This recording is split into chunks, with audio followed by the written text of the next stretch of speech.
That fresh produce stand there, that's a beauty. What do you listen to? My favorite murder podcast. Taggart and Torrance podcast. The produce stand. Fucking sexy.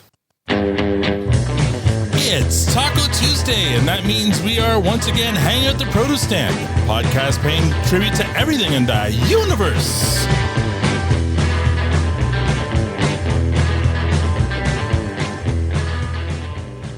Now, I know what you're thinking. There are many other Letterkenny podcasts out there, but wearing clothes is not this one's forte.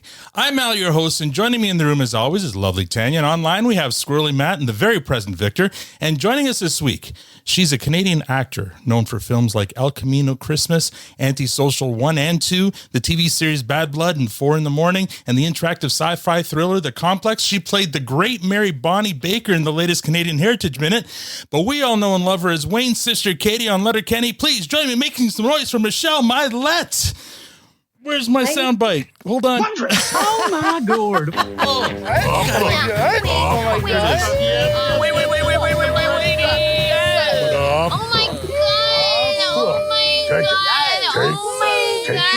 I regret nothing. I'm going to hear it from our listeners on that one. Michelle, thank you so much for joining us today. That soundbite is really special, you guys. That is an assault to the ears, but I like it. And we've learned we have to give everyone sort of a heads up because everyone will try to talk over. Like, no, it's really aggressive. You kind of just have to run with it. And you told me that, you gave me forewarning, and I still talked over it. So there you go. So not your fault. My soundboard froze for a second there, which left me in a state of panic. And so anyway, I'm not going to edit that out. So it's just going to sound like that when we post. Where are you joining us from? I'm in Victoria on Vancouver Island. Yeah. And is that where you're from originally? I grew up actually in Ladysmith, which is kind of small town up island from Victoria. So yeah, I grew up in Ladysmith and then moved to Toronto, lived in LA for a bit, lived in Vancouver for a bit. And I've now found myself back on the island, but not quite in as small of a town. I feel like I still needed a bit of a city, and Victoria is a happy medium. Right. How big is Ladysmith? Is it like Letterkenny size? It's a little bigger, but it's like when I was there, it was like 15,000 people. So small. That's tiny. Mm-hmm. Yeah. What brought you, like when you were in Toronto, how long were you there for? I was in Toronto for 6.5 years. Okay. 7 almost. Yeah. Very good. Was that when you were trying to get your acting career going? Yeah, basically I, after high school, I started trying to act a little bit in Vancouver. And then I got into modeling a little bit. I was in Japan for about a year, which was cool, modeling there. And then I got signed to an agency in Toronto, and my partner and I at the time decided to move to Toronto. And I also knew that I wanted to be an actor. Modeling, not great at it, didn't have a future there. And I knew it. And I was like, okay, well, I'll have a bit of casual modeling work there to pay some bills. And then the Canadian industry is a lot of it, at least, is in Toronto. So especially for comedy, which just kind of wanted to focus. Interesting. So comedy was kind of your first choice. It was. I mean, I grew up doing improv a lot. Really? Yeah. Oh, yeah. I was very into it. Our team got second in nationals. So congratulations. Oh, wow. Thank you so much. It's honestly my biggest achievement. The one I hold dearest to my heart, Really? Okay. First, there's a great picture of me and my team, and we're holding our trophy. Yeah. And we're all crying. You want to How long ago was that? Yeah. How long ago? That was when I was in grade 11 or 12. Okay. Yeah. And then, moved to Toronto, got into the acting world. And I actually started off, I wanted to be in comedy, but the first roles that I booked were horror and kind of more dramatic stuff. Yeah. Noticed. So do you like horror films though? Or do you like that genre? I do. Yeah. It's a lot of fun to work in. It's a pretty crazy experience, and it's sort of, it's very silly. There's kind of eccentric people that work in that genre, similarly to comedy. So I kind of gravitate towards that. I'm not a crazy horror buff, but I do like them. Yeah. I do watch horror movies. I feel like there's a trend there, especially when actors are trying to make a name for themselves. A lot of the indie flicks seem to go to horror first. And maybe it's because fake blood's cheap or something. What? Why do you think? Yeah, I mean, there's a huge market for it. There's a lot of that genre is really fun, and you can be really creative and kind of get away with a lot. Yeah. So there's lots of like film festivals that are genre specific and a fan base sort of built in. And even if you don't have a budget, the audience seems to be quite forgiving too. Right. They're like, we just want a fun concept and some gore and, you know, whatever. And they'll be happy with that. Yeah. So. We noticed Evan Stern has done a lot of horror too. He loves that, that genre. Yeah. So you moved to Toronto, was that before or after you were a cheerleader for the BC Lions? Oh no. Hoping we would skip right past that. Well, we can skip right past after you answer it, I guess. Right. Okay. So I was actually still, I was still in high school when I, I lied about my age and I they don't know that. You should probably delete that from your Wikipedia then if you don't want to talk about it. I can't delete it from my Wikipedia. I would love to get into my Wikipedia and make some changes because there's all these weird inaccuracies. But I can't. I've tried. I can't. For our American listeners, the BC Lions are the Vancouver's football team, CFL team. So a young Michelle Mylett was a cheerleader for the football team. Yeah. How did you get that? You just tried out? Yeah, I was a dancer growing up and again, kind of wanting to move to Vancouver and wanting to make sure I had some things kind of set up when I got there. Right. So that was one of them. I danced my whole life. And although the cheerleading, especially at the time, it was dance focused, but it was more outfit focused. Right. We had some interesting costumes for sure. In the dance world, what were you drawn to most? Like what genre or what type of dance? I wish I had a cooler answer for you, but I really honed in on Highland dancing. Why is that not cool? Hold on. That's cool. Okay. Well, hilt swords. I guess it is kind of cool. I don't know how I'm not, like I said, I'm not Scottish. I don't know why this happened, but I think a friend of mine was into it when she was like 5 and I kind of tagged along and I got really into it. So Highland primarily. And then I was into ballet and jazz and all of that as well. Nice. I love that answer. I love that you called out Highland actually. So don't be mad at that in the slightest. Highland? What do you mean? Yeah.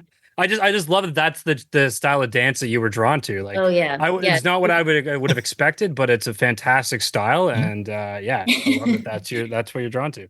It's honestly, it is so hard. Like as an adult, I've tried to do the dances that I used to do. There's this one dance that's kind of like a classic called the fling, and trying to do it as an adult is like impossible. It just makes you realize, like, I was so fit. You have to be so strong. I have a lot of respect for Highland dancers. Right. It's like, it's no joke. It's really tough on your body. It's super competitive. Yeah, it's crazy. So were you already acting in high school, like doing plays and stuff like that? Or when did you get into the acting? Yeah, I was always pretty involved in like drama and dance, as I said. And our school had a really strong drama department. My drama teacher, Mr. Taylor, shout out. He was amazing. And one of those teachers that just kind of goes above and beyond, stays until 9 p.m. every night, improv, like 3 productions a year, just very, very, very special program that I just happened to be lucky enough to be a part of. And that really made all the difference. And I think that kind of sparked my love of it initially, and just performing, and especially with improv and working in an ensemble and comedy, it like really laid the foundation. And I go back to what I learned there all the time. Well, we'll get into Letterkenny in a second, but I imagine the yes-anding that you learned in improv really helped out on that set. It definitely helps. Yeah. It helps in so many ways, just in life. It helps. I really think everyone, especially kids doing improv, I think it's so important, and it's such a lovely group of weirdos, and everyone is just like so accepting, and I can't recommend it enough. Very cool. So when you really quickly, when you were talking about improv and comedy was what you were drawn to, were you inspired by anybody in the industry at the time that you were like, that's where I'm looking for? I didn't really grow up idolizing, and like I think I just I watched a lot of movies, and I have an older brother who's was very influential. He showed me a lot of movies that I probably was too young to watch, and we watched a lot of SNL together. Yes, you did. Chris Farley is like kind of my top forever first like love of comedy. So I'm watching like all of the Chris Farley specials, the Mike Myers special. I loved. I used to watch that a lot. John Candy, I loved. So yeah, those were kind of. I mean, I know I haven't like mimicked my career or my style against them, but like I grew up being a huge fan of them. You can blaze your own trail. In 2013, you're in a film called Antisocial. Was that your first acting role? Yeah, I had done a couple of commercials and music videos before that, but that was my first real role and certainly my first leading role. And yeah, Antisocial. And when you completed it, did you think there would be an Antisocial too? Right, like it was. Never my wildest dreams. It was. I mean, again, it's like this horror movie that's quite low budget, and we shot it in this house in Toronto. The guys behind it, Black Fawn Films, they're from Guelph, Ontario. Really talented, lovely, super creative guys. And they gave me my first 3 roles. So Antisocial, and then I did The Drownsman. Which is a crazy watch. And then we did Antisocial too. So yeah, that's kind of how it started. Now, fast forward a little bit. In 2017, you were in a pretty big Canadian show anyway called Bad Blood, starring, his name's escaping me now. The guy from, Kim Coates. Kim Coates. My God, I can't believe I blanked out. For a sec too, yeah. But anyway, you were only in a couple episodes of that, but it was a pretty big series up here. And a notable member of that cast was Melanie Scrofano. Is that, did you know her by then, or did you even meet her on that set? I didn't even meet her. Mm-hmm. Yeah, I think I shot like 4 days, 4 or 5 days. So it was pretty brief. It was a great experience. Like the actors that I were working with, they were very serious, very good. Kim Coates is a really kind of eccentric guy. He's very involved. He's like a real actor's actor, and it was cool. I have a lot of like very vivid memories from working with him. Yeah, he was great. We have like a pretty intense scene that got pretty like physical, where I'm pretty drunk and I'm crying, and he was just so immersive and wanted to like go there and was supportive with how many takes I wanted, or like he was cool to work with. It was a cool experience. He's a big deal coming from Sons of Anarchy, right? That was shot in Montreal, right? Yeah, Montreal. That's and by then you were already 2 seasons into Letterkenny, I guess. So you probably knew Jared already. Yeah. Let's talk about in 2020, you did this interesting concept called The Complex, and it was a choose your own adventure video game, really intense. It looked really cool. What was that like? Oh, that was so crazy. So we shot that in the UK, London for a part of it. And then this town called Sandwich, where the Earl of Sandwich came up with sandwiches. Hey, true. Is that a true story? It sounds good. True story. Yeah. So that actually came as an offer. I had done a pilot back in early 2017 as well, called The Machine for Sci-Fi. It was a really interesting kind of AI show that it never went to series, but the people behind that did the Complex, or produced the Complex, and they thought of me for this role. And it was definitely unlike anything I had ever read. First of all, the script was like 396 I was going to ask you about that. How many branches did that script have? It must have had a ton. Yeah. It was. So I was playing the lead, and it's a choose your own adventure. So at like each pivotal scene, there was like 2 different choices. So for example, it's like her and her business associate. She either decides that the business associate is an enemy, or they fall in love, and then you go, and then it depends on like what you want out of the story. I think we had 4 or 5 different endings that we shot. And as the kind of protagonist in the story, I was in every single variation. Right. Wow. That must have been crazy. It was. And it's like, and our director, he's really, really brilliant, very smart man. And he like created a map to kind of help us track. Right. Because, and we also didn't have a lot of a budget really. Like we shot in 6 weeks in London in this abandoned, like, medical facility that was so eerie and in the middle of nowhere. And it almost felt like in World War Z when they go into, and it's like people had just kind of left their papers and their pen sitting there. Yeah. Yep. I know exactly what you're talking about. Yeah. It was so, and there was animal testing in the bottom floors and just these empty cages. And it was just, the vibe was crazy. And because we had so much to shoot, it'd be like, okay, you hate this person, do it this way. And then it was like, oh, you're in love with them. And we had to shoot so quickly. And it was like just mental gymnastics going back and forth. It was wild. But you were like, I'm on Letterkenny. This is nothing. Like 26 pages in a day. No problem. I got this. It did help. Yeah, it was good training on just kind of quick movement, being able to memorize really quickly. Letterkenny definitely helps with that. Was it all in sequence, or did you have to jump from one kind of stage of it and then into another? They tried to shoot as in sequence as possible. Obviously, the majority of the film takes place in this lab, and so we got to shoot out there. But there were certain things we'd shoot out of order. But it was honestly didn't make a difference. It was all confusing. That's a lot of memorizing. I can't. Can't like imagine. if you were to play the game right now, do you think you can get to the end to the right ending, or is there a right ending? Is there multiple right endings? Well, and that's the fun of it, right? It's like it's dealer's choice ultimately. Right. And do you want her to be a villain? Do you like her? Do you think she's deserving of love or happiness? Or is she actually the protagonist, or is this other person? So it's kind of cool in that way. And it was interesting to see what ending people came to on their own, because it told me a lot about their choices and what kind of a movie they like. Right. It's kind of a telling experience. Oh yeah, they must have some interesting data on the people who watch that.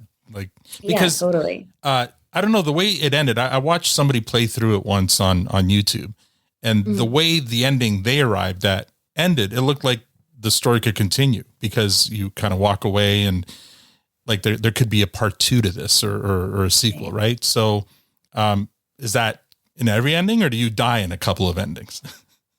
I know. I'm like, I guess, I mean, it's been out for long enough. Yeah, I think so. It's been 3 years. There are definitely some pretty intense death endings. Nice. Some villain endings. There's some romance endings. And then there's kind of like the walking into the sunset ending. I feel like this is an actor's dream then, because you've got to play everything. You got to have your death scene. You got to have your hero walking away scene, throwing the gun away. Yeah.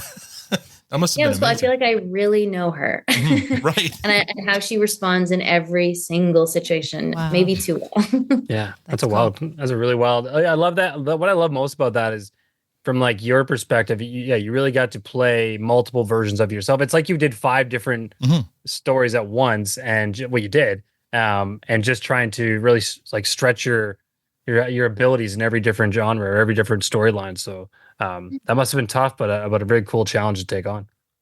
It was really cool. And it felt like a really special, like you said, not every actor gets the chance to really explore as much, especially in a movie when it's so short. And so it was very cool in that way. Very challenging, but also challenging for every single person on that set. Everybody came so prepared, worked so hard, and I'm really proud with how it turned out. Nice. I just want to talk about one last film, because it's been shot and it's actually doing the circuit, I guess the film festival circuit, but it hasn't been released yet, but it looks amazing. It's called American Dreamer, and check out this cast: Peter Dinklage, Shirley MacLaine, Matt Dillon, Danny Glover, Danny Pudi. But you're the star. You've got #1 billing on this. I mean, amazing. That sounds so cool. Congratulations. I'm like, wait, do I? Well, at least IMDb makes it look like you do. So I think it says starring Michelle Mylett. Well, I will take that if that's true. Okay. That seems insane to me. But yeah, it's definitely the story of, where Peter Dinklage and Shirley MacLaine are. Sorry, my dog is barking. That's okay. We love puppers here. Yes. I'm going to shut my door. Yeah. So it's definitely Shirley MacLaine and Peter Dinklage's like moment, and it's their story, and it's I was so thrilled to work with both of them, especially. I'm a huge Game of Thrones fan. Shirley MacLaine is obviously just a legend, and she came to set, and I think she's in her mid 80s, I want to say, or she was when we filmed. And she was just so brilliant, so prepared, so generous, and she has such a presence. Right. And it was really cool working with her. I was quite like overwhelmed meeting her. She's a Hollywood legend. Yeah. This is real life, Michelle. This is real life. It's crazy. Can you believe it?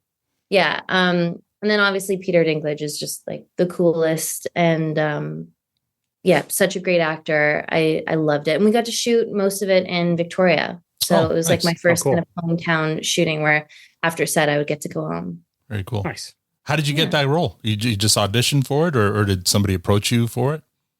I auditioned, and then El Camino Christmas was written and produced by a man named Ted Melfi, who did Hidden Figures, and won the Oscar for Hidden Figures. Wow.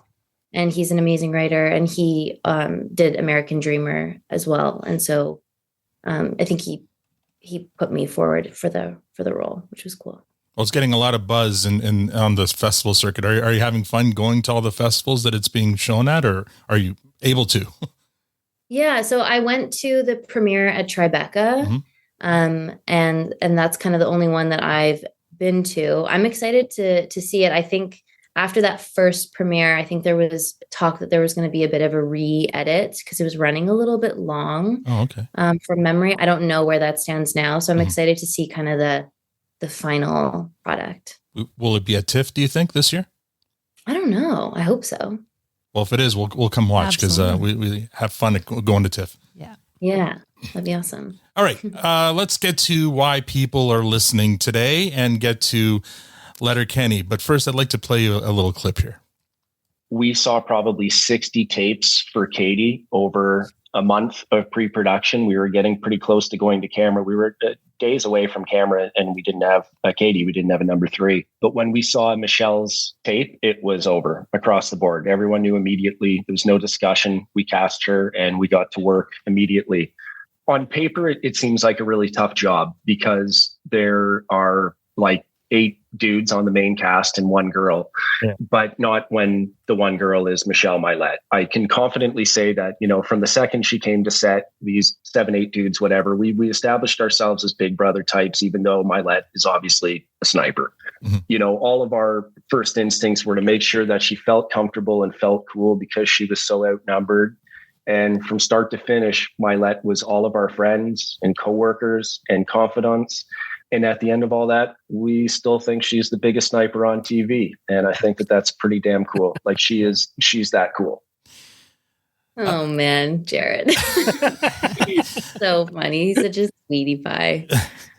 So yeah, ahead, let's Matt. dive into that. Like that one, I want to play right off that clip. I mean, and that the leading question to that was, I asked him around, was there anyone who surprised you? And like, I'm sure he had his visions of who the character is going to be in real life, and he immediately went to you and said you just caught him off guard, and you were it, and there was nothing left. And then I love how he talks about when you showed up on set and them kind of taking this big brother aspect. Now, from your perspective, what was your experience like when you arrived on set and entered the show? Well, first of all, it's such a lovely thing that Jared said. He's, you guys talked to him. He's a really incredible human being, very generous. When I first entered the Letterkenny universe and arrived, I was definitely nervous. And I wouldn't say worried, but you look at a show like this on paper, you see who's cast, and it's kind of easy to make some assumptions. Entering sort of like potential boys club vibe is like not ideal for anyone, frankly. And so I was worried that might be the dynamic, but as soon as I met everybody, I was like, oh, I'm totally good. Everybody is so sweet and welcoming and working very hard to make me feel as comfortable as possible. Especially the role of Katy. She's so close to these guys. And she's so confident and so supported. And so having that work off camera as well was integral to my success in the role. Honestly, like it wouldn't have worked unless I felt as comfortable as I did. And that was because of all of them. And frankly, Jared leading that team, he set a very, very high standard, not just about me, but about our set in general and treatment of other people. I've never seen a set feel that inclusive and respectful. And that comes from the top for sure. That's definitely the sense we've gotten speaking to everyone that we've spoken to so far with this show and with Shoresy. That brings us to some of our listener questions who are really excited when they heard you're coming on. I'll start here with Jay from Edmonton. He says, thanks for taking the time. They appreciate it. I have read you recently say that Katy, the character, is very different from Michelle, the actor. What traits would you say you have in common with Katy? And what would you say you have the least amount of similarities? That's from Jay from Edmonton. Thanks for the question, Jay. Let me see. I mean, I think Katy's pretty direct. I can be pretty direct, especially in the relationships that I'm very, like the people that I'm closest with. I don't really hold back. I don't have the potty mouth that she has, and we have a very different style of dressing. But I too have an older brother. But I think the directness is something that her and I share for sure. Cool. That's actually a great transition to Zach from Florida, who, being Wayne's little sister, how's that dynamic? He's also a big brother, and he was wondering, you played the role so well. Do you have a big brother? And you mentioned you do have a big brother, right? So were you pulling a lot from that experience, or, how did that help you for that role? Yeah, I mean, I think having a big brother, I sort of fell into what that dynamic is pretty easily. My brother and I get along really well. We laugh a lot together. And there's quite an age difference. So it is a true like older brother, little sister dynamic. And then Jared has a younger sister as well. So I think we both kind of fit. We just knew what it was, and it came pretty naturally. Interesting. So your brother's much older. So you must have had exposed to some pretty cool music. Yeah. He went through quite a kind of like a metal goth phase. Okay. So he showed me Limp Bizkit, which was cool. And some kind of scary movies. I watched The Godfather when I was like 7, which was probably not great, but probably not. But it was fun. It's fun having a big brother. I recommend it. Our buddy Mike from New Jersey, he caught the Letterkenny live show in New Jersey. He said it was an incredible time as the only female cast member in the show. What was the bus experience like? Not just on the bus, but the experience of just being on tour. Like that must have been something new for you. Oh man, it was so much fun. Like the tour was, first of all, a TV show going on a tour bus for 2 months, doing like 40 shows in 39 cities. Like that just does not happen. And it was truly bizarre. And the fact that we were just there and we had all of these people coming and they're wearing like Letterkenny shirts and they're saying the lines and you can see them in person. Cause it's one thing to connect with fans online or run into the occasional person, but to see a theater full, like thousands of people that came and bought a ticket, it was really meaningful. It kind of, it just humbled all of us in a really cool way and connecting with everybody. And we had so much fun also. I bet. Does the fandom still trip you out? Totally. Yeah. It's really crazy. And it's become so much bigger than just like us or the show itself. It's like, it feels a lot like a community of people. And I've heard a lot that if someone like says a Letterkenny line and someone like catches them, they like get each other and they'll, you know what I mean? It's kind of this cute camaraderie that we got to confirm. see firsthand. Yeah, totally.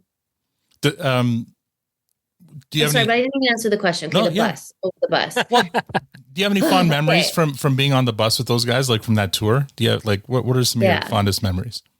I mean, we're in bunk beds. Okay. So I'm like, it's like the front part of the bus is like hangout area. The very back is where it's like more of an office. And then the middle are like stacked bunk beds. So I'm sleeping. Dylan's in the bunk above me. And then we've got Evan to my right and then Tyler, of course, because they can't be separated, stacked to the side. Yeah. So we'd mostly, we do these like 13-hour bus rides overnight.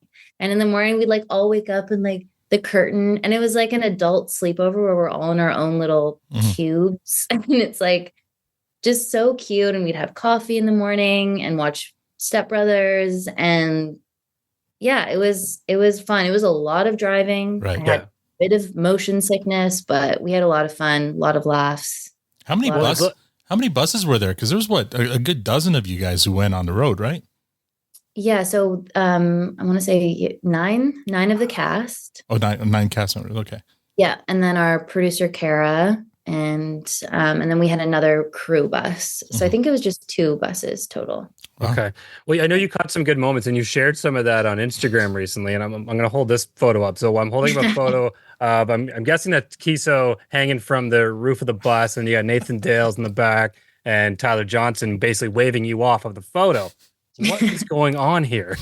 And they're all shirtless, might I add. Yeah, they are shirtless.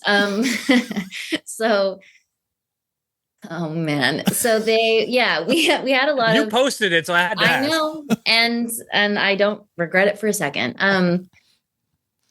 Jared, I'm going to point my finger at Jared right now. So he has this funny thing when he's kind of like in party mode with the guys, he'll turn up the heat really high and then go around and be like, pretty hot in here, right? Pretty hot? Probably just pick it. And then it's just, before you know it, everyone's shirt, not everyone, all the guys' shirts are off.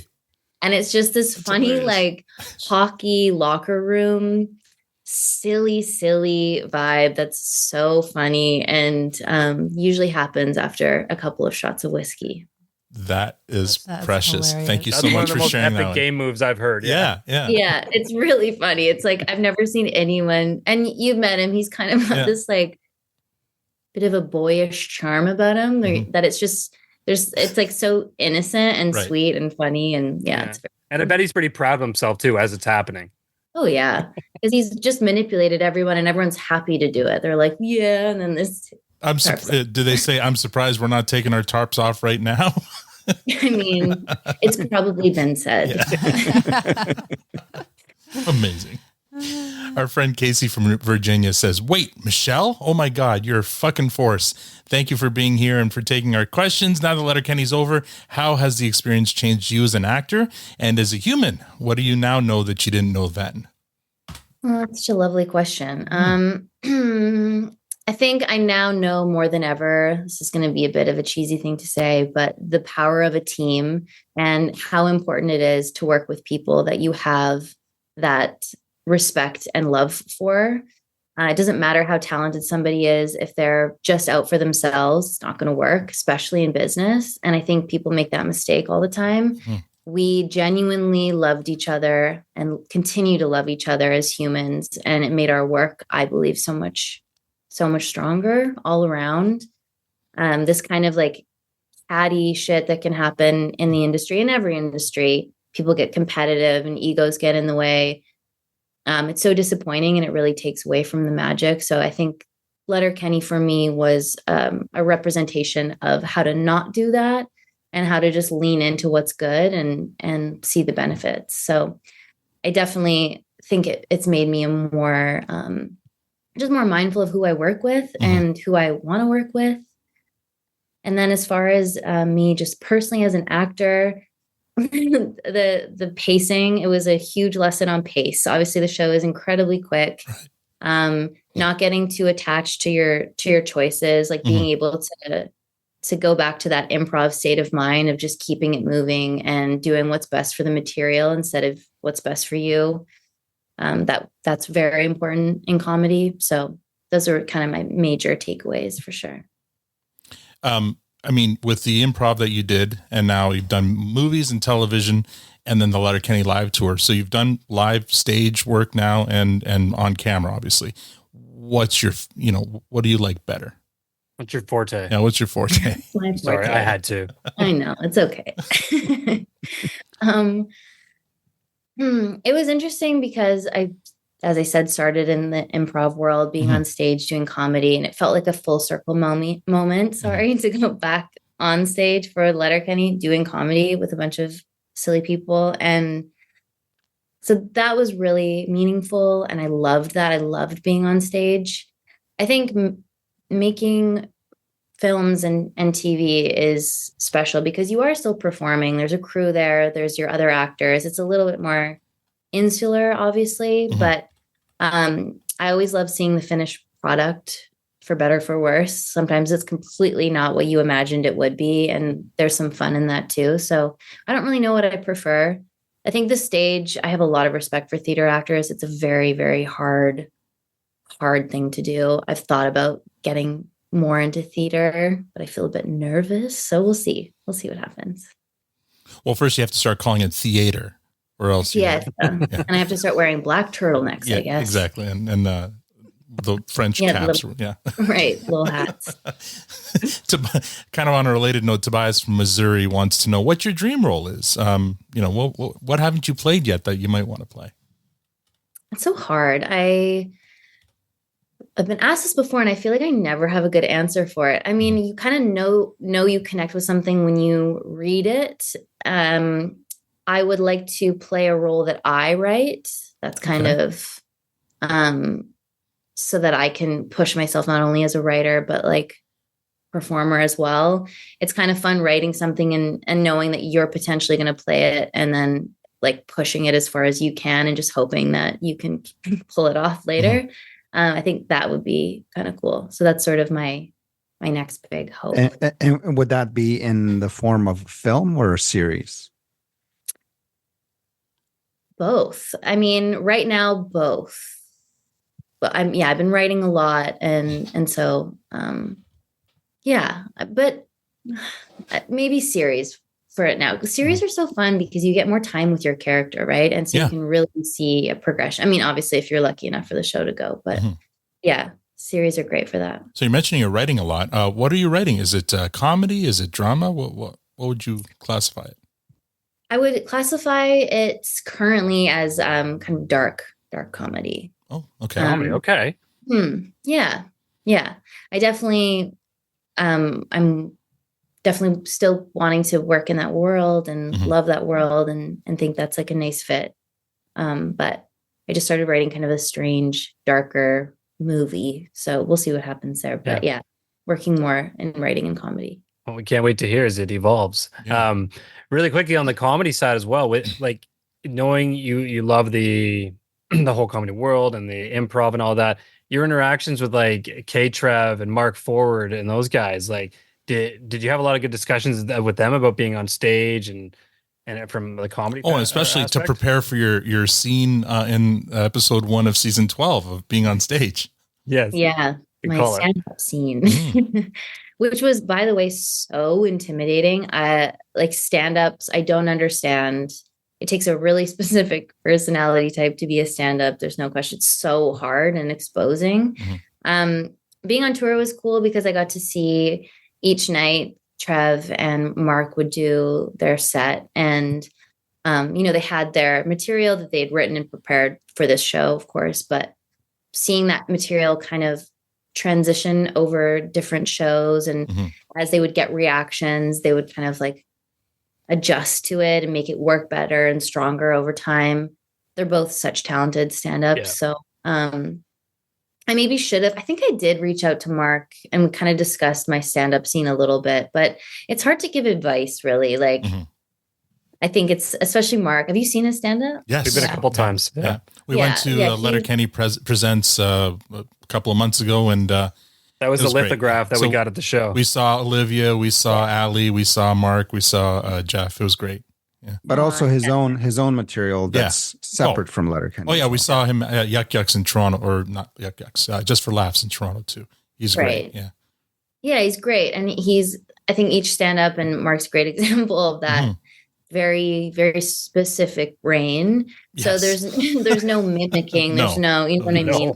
Not Mark Forward. No. No, he's a real original. And so yeah, I could ask for like stage present advice, timing, but I think you learn better by just kind of watching and absorbing. And I definitely had a lot of opportunities to do that watching Trev and Mark on the road. Yeah, and I imagine Ali and Olivia, because they're kind of more standard stand-up comics, might have had some tips for you.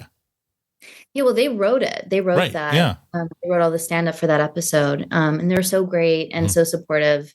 And when I was on the stage sweating and so nervous, I looked over at them a few times and they were giving me big beaming smiles and being so sweet about it. So yeah, they were great. But yeah, I think it's just with stand up, it's timing. I mean, anything with comedy, it's timing.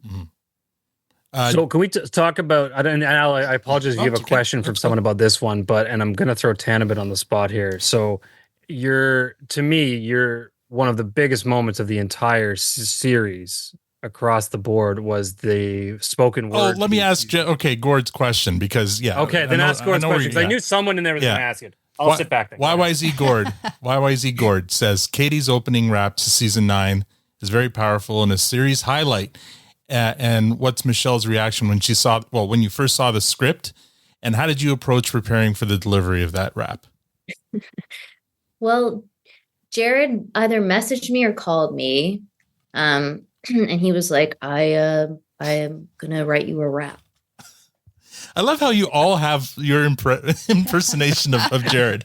Go on. Because he's got a bit of a cartoony, like he just does. He's so funny.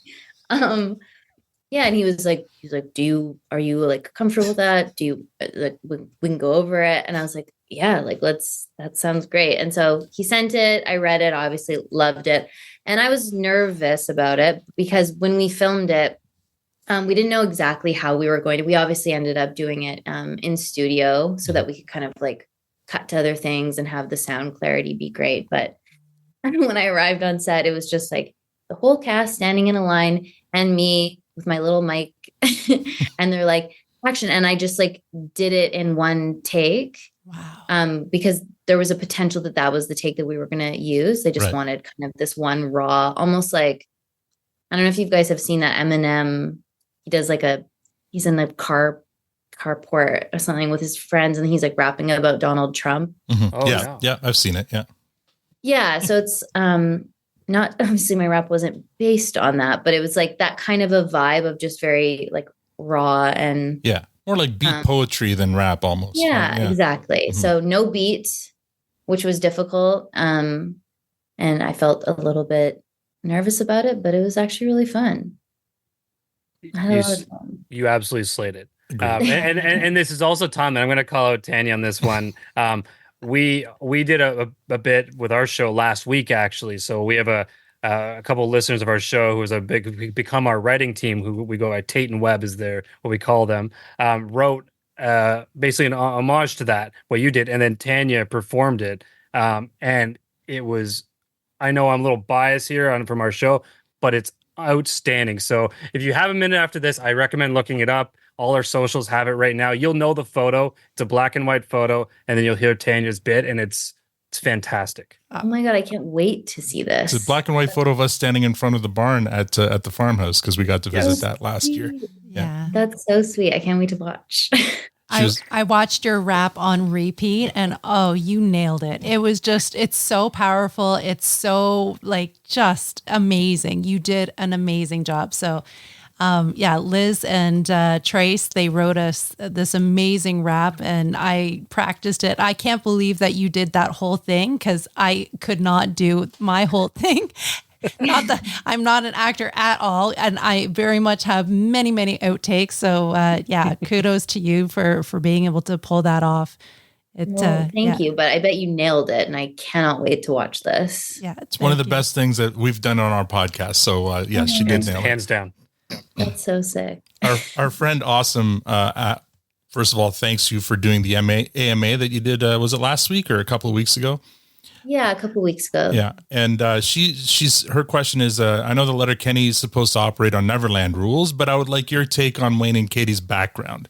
You know, what was their childhood like? So put your writing hat on and kind of give us what you think Wayne and Katy's. And we won't hold you to it. We won't make it canon, but we'd like to hear your take. Yeah, I mean, it's interesting. I have some theories, of course.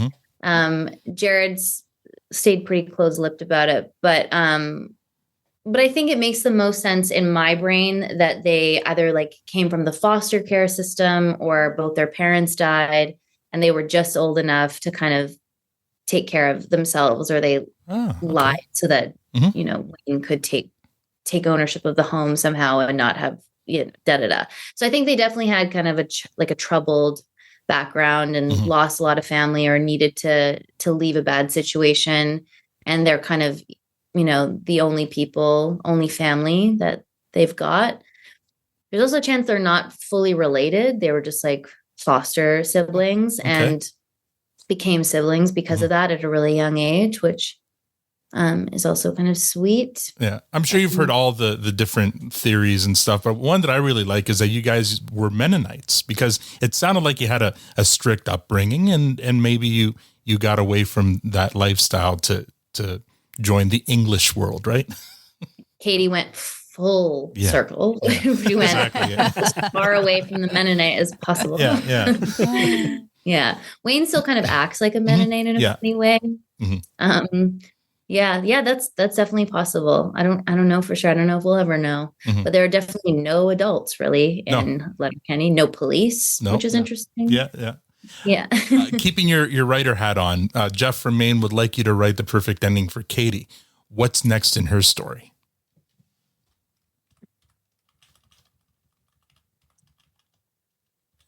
I do have like a hope sort of that I think it'd be fun for her to like, I don't know, she's with the hockey at the end. That makes sense. You know, of course they were always kind of going to come back together at some point. I think it'd be fun for Katy to continue to travel. She kind of caught the travel bug, sort of expand her horizons a bit, but always have Letterkenny be the home base. I could see her maybe actually becoming the mayor of Letterkenny if they were to ever get real jobs. I don't know if that's a thing, but or I could see her kind of like getting into politics in a funny way, but like not sacrificing the shorts. Right. Do you have those shorts, by the way? I do. I do have the shorts. You kept them? Yeah. They're in my cupboard.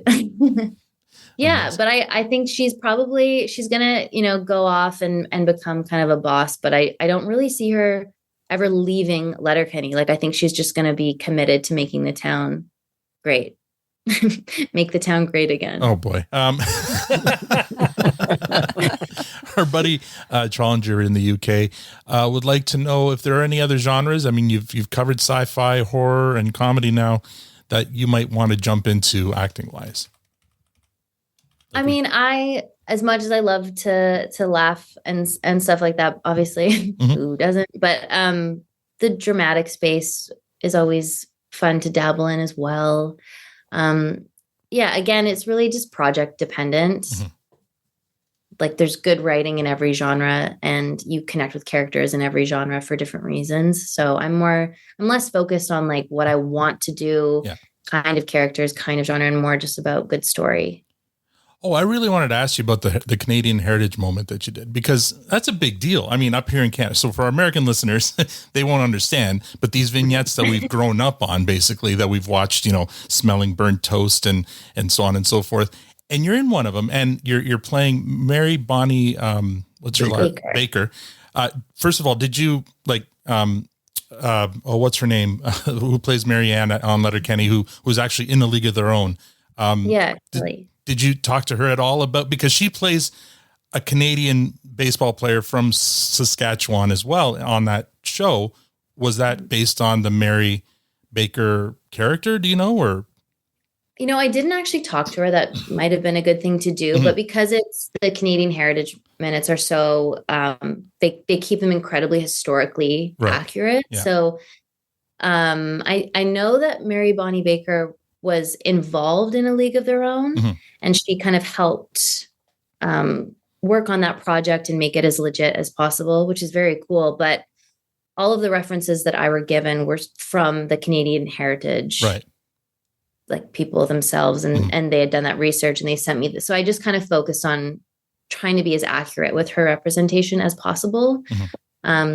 She did a lot of interviews. She was a very, very cool woman. And it was really fun. I had to wear a very tiny brown wig. It was so tight.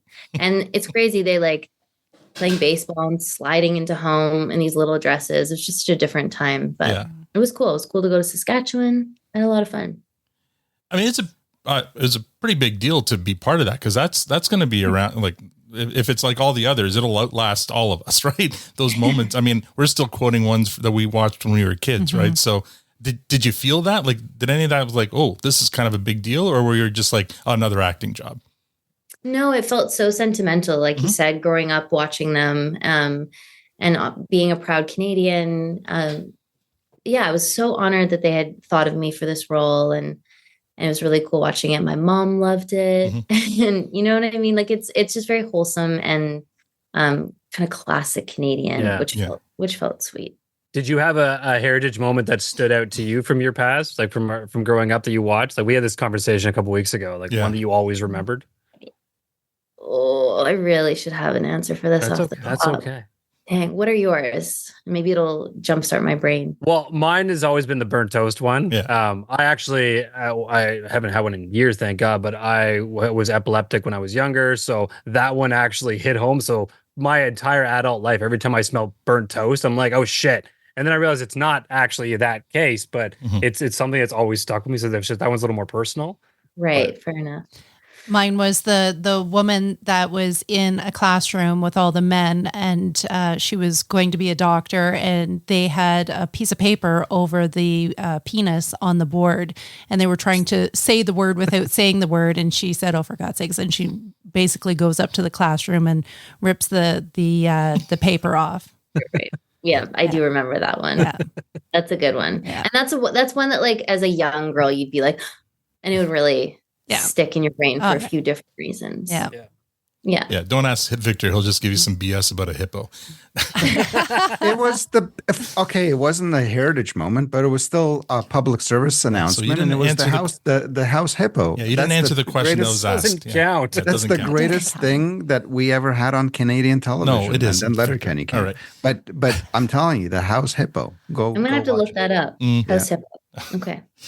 Last one here from our listeners, our buddy Joey. I feel like Sudbury Tourism must be paying him, because this is his question for everyone. What do you love about filming in Sudbury? Are summer or winter seasons better? And what's your favorite place to eat in Sudbury? Right. Okay.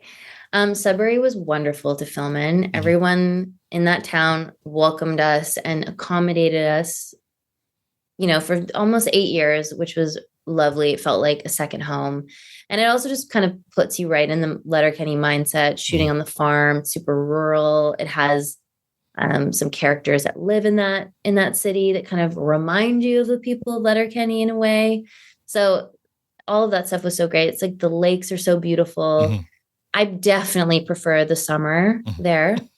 They have hard winters up there. Yeah. We shot a couple of winter seasons and it was brutal. I'm also from the West Coast. I'm from Vancouver Island. So like, I'm Canadian, but I'm also like a wimp Canadian, Like you guys deal with rain, don't you? Isn't that it?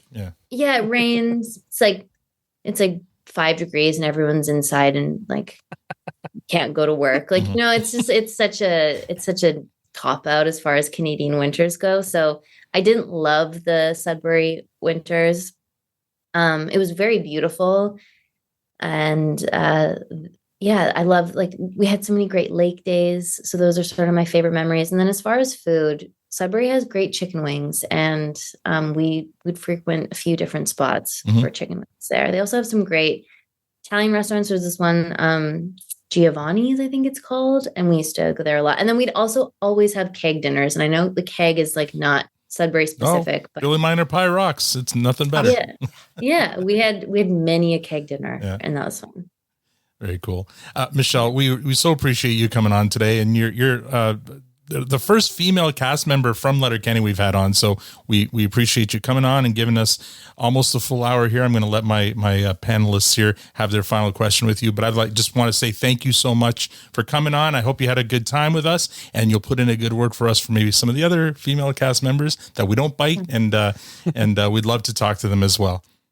Yeah, well, thank you. Thank you so much for making me feel welcome. The podcast space can be a little intimidating because it's such a like long form interview. So I'll definitely let them know that you guys are lovely. Victor, would you like to explain your cat background now?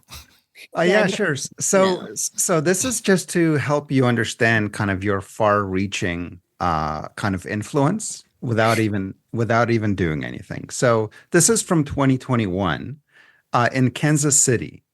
And so there's a animal shelter in Kansas City, and they call it the KC Project, where they save animals and help kind of relocate them to homes. And this is a cat named Michelle Mylett, and it's a so again, this is smack in the middle of the pandemic, where people are looking for friends and they're looking for companions, and there's this wonderful cat that was up for adoption that was adopted.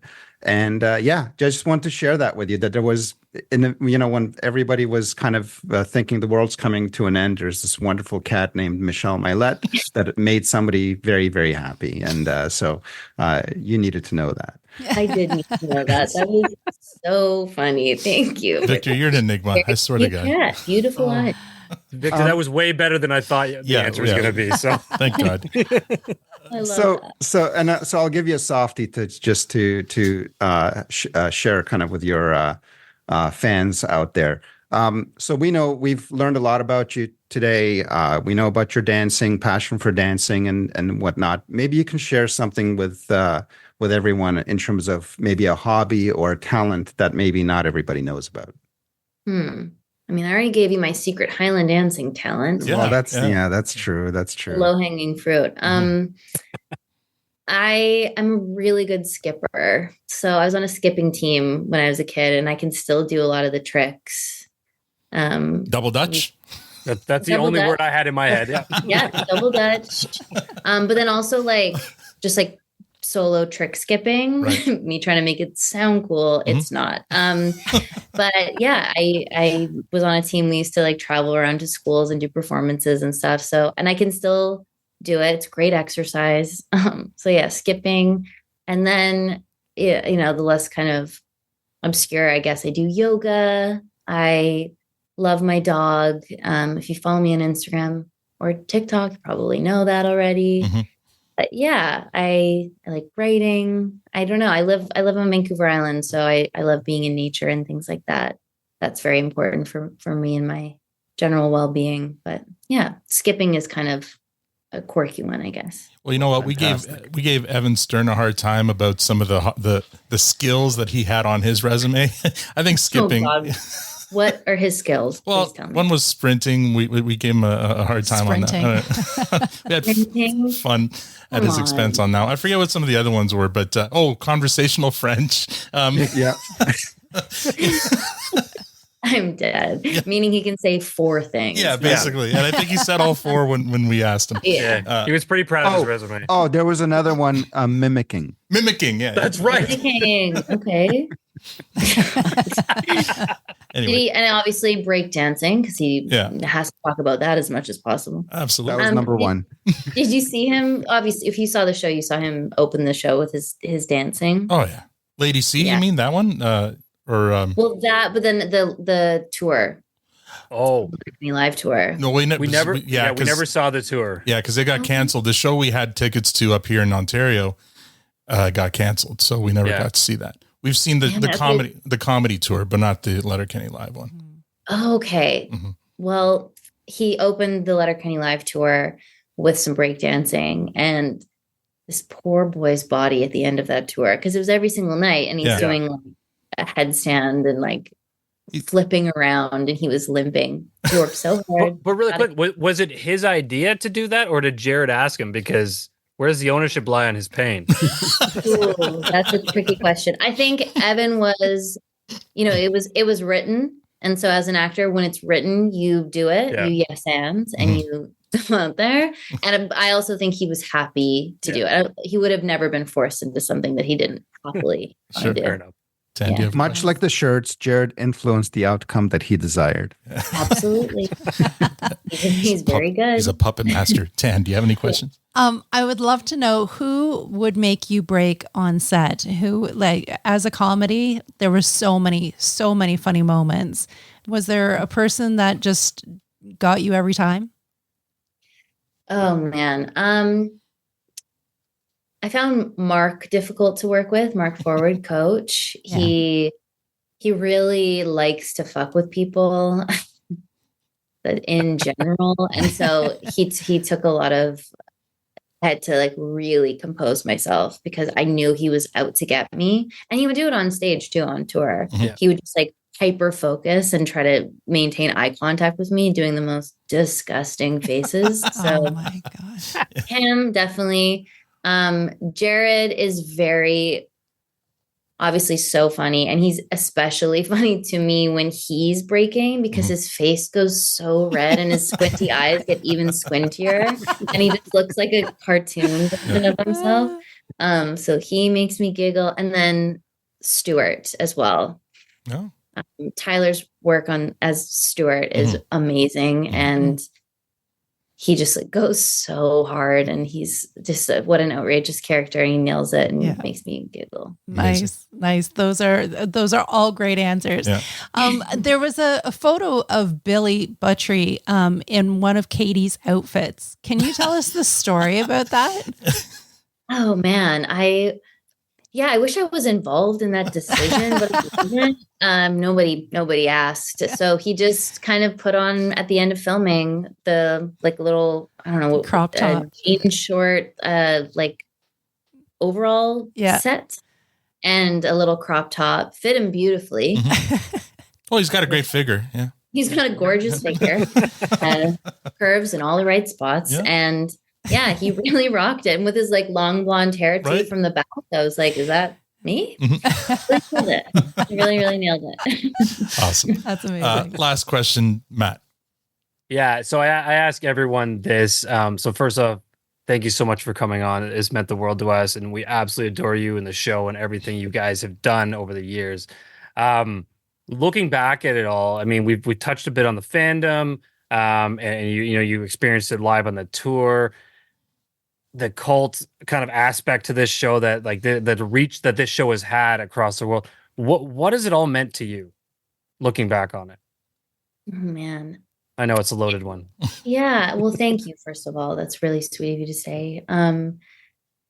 The show really did change my life, completely. Professionally, of course. It's so rare in this industry to be a part of something that not only has longevity, but people like, and you like it felt like magic, and it's not lost on me how rare that is. So that the relationships that we all formed, those won't ever go away. I'll be friends with these people for the rest of my life.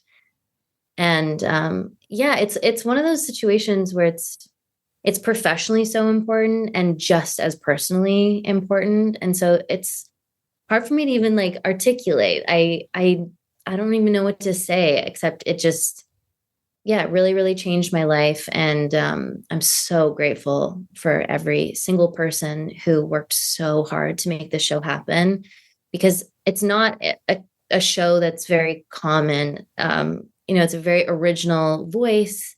Yeah. And from our networks to our crew, like everybody kind of went out on a limb to make the show happen. And we were lucky that it worked, but it was a big risk. And so the fact that everybody took it and continued to take it is really cool. So yeah, I don't know. I'm still kind of processing the end of it, but I do know that we'll all stay connected, and I'm excited to see what all of us do separately as well as together in some capacity in the future. I don't think this is like the end in kind of any sort of like final way. I think it'll become something different, but I don't know what that is, but I'm excited. Perfect. Well, Michelle, appreciate you. as sad as we are that it's ending, we also agree that something great's going to come out of this. In Jared, we all trust. And in terms of what you have coming up, I mean, we talked about the one film that might be coming out this year. Is there anything else you want to talk about? And please know that we're here to amplify any work you're doing. We'd love to spread the word wide, like whenever you have something that you'd like to talk about. Yeah, well, thank you. Yeah, aside from the movie, I mean, obviously this last year was a little bit of a strange one with the strike and a bit slower. So like I said, I've just been writing and kind of working on a couple of projects to create just myself and with some other people, some familiar faces that you guys would know too. But I know it's like a dumb thing, but I can't fully speak to it yet. No problem. And I can. Yes. I'll let you guys know. Please do, and come on and talk about it, and we'd love to hear about it. And what's the best place for folks to follow you? Is it Instagram or TikTok, or what would you rather people follow you? Yeah, Instagram probably. I'm on TikTok for sure. I'm not like as active, but I like to consume TikTok. I don't like to make them as much, but yeah, Instagram or TikTok is great. Okay. Well, again, thank you so much for joining us tonight. I'm going to play us off here with a song from this last week's episode, Take No Sides by Relations, not relationships. Here we go. Thanks, guys. Thank you.